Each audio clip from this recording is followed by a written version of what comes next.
To avoid any form of misfortune and doom, save your project frequently, as frequent as possible.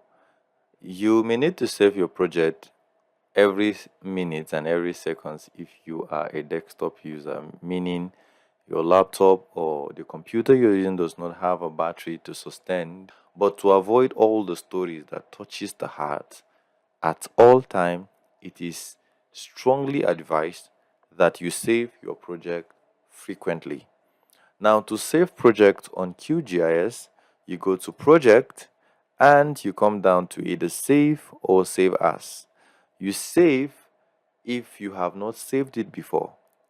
You save as if you have the same project but you want to use it for a separate things, or you've saved it before and then the project is misbehaving, so you save it as, so you change the name of it so that it can work well.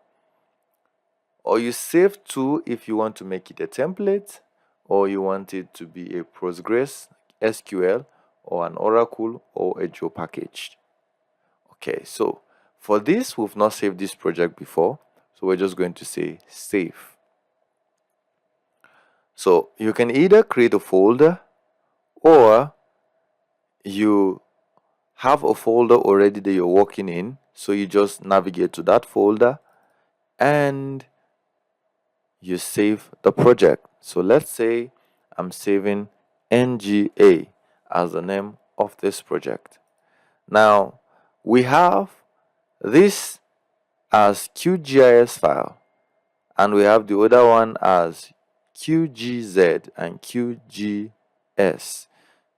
The video coming forward will explain the difference between this, but for now we just leave it in this QGS and you click on save. Now you have avoided every form of doom that may come as a result of any unfortunate circumstances. So like I said from the beginning of the video, always save your project frequently. Thank you for watching.